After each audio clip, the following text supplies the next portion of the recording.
Hi everyone. If I were given opportunity or if I had to study English from the scratch from the beginning, I would definitely embrace the following strategies. And these strategies, not only will these strategies help you learn English from zero, but for those of you who had already started learning English but found yourself with no progress, then these strategies will help you.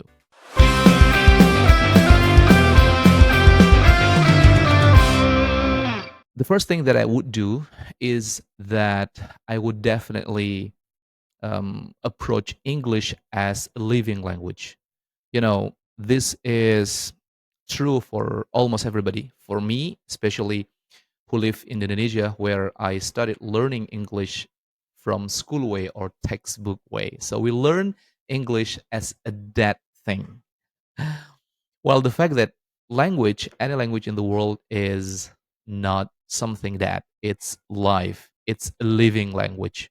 So the approach that I would implement is that um, I would do exactly, not exactly, I would do how children acquire their first language. If we look at the fact that how children learn any language since their mom gave a birth to them, since they were born, they don't speak the language right. What they do is that they start listening and then exposing themselves to different environment and then start babbling.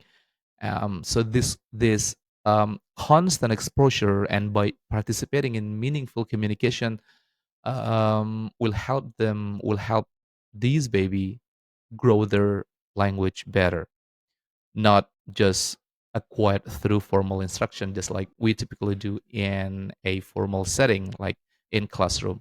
So we studied the language as something that.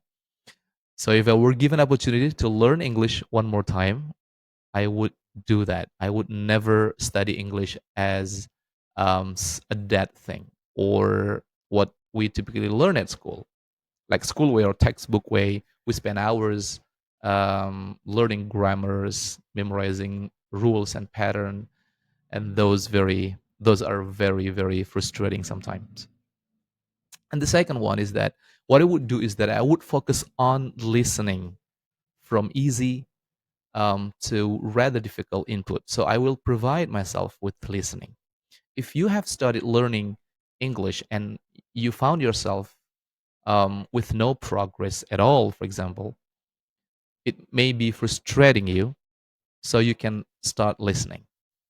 Listening to what? Listening to any understandable input or comprehensible input, I say here. Why I would do this?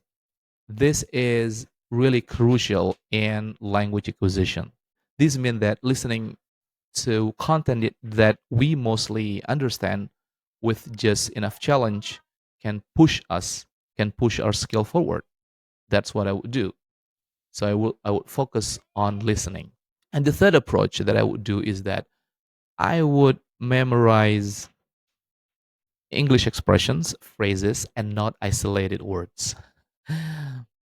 And I do remember when back then, years ago, many years ago, when I started learning English, my school teacher just assigned all of the students in the class to memorize, isolated words, and we're exposed to learning situation where we had to arrange or we had to create sentences from all these isolated words, which sound awkward actually, because we were pretty much influenced by our native language. And English is something completely different compared to Bahasa Indonesia, for example, in my case, and maybe in your case as well.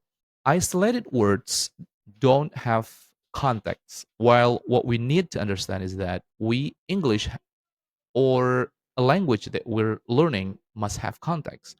So the best way to learn is to approach through phrases, not isolated words or even English expressions like um, good morning, can I help you, and blah, blah, blah. So this is going to help you learn and acquire language faster. And number four is that not focusing too much on spelling. How many of us still focus too much on spelling? This may confuse you in the beginning. So I would avoid studying spelling in the first place. I would never study spelling because in communication, spelling doesn't affect that much unless you're advanced, you want to develop your writing skill. So spelling will really help you. So spelling can be really important. But if you're still a beginner or if you're intermediate, don't focus too much on spelling. And the last thing that I would do is that I would start reading or consuming things that I mostly like. Okay, why I would choose reading what I love? Yeah, because when you're in love, when you love something to read, you're passionate about something, and then you read that topic. For example, if you are really interested in football, then you start reading everything about football. Words or new words and vocabulary will be easily get stuck with you because you're interested in that topic. And I would never read something difficult. I would start from the easiest passage or even the easiest book, like a children's book. That would be fine. So, learning any language, including learning English in this case, should be approached similar to how actually children acquire their first language, just like us when we acquire our native language. So, keep it up and never give up. Thank you. Yeehaw.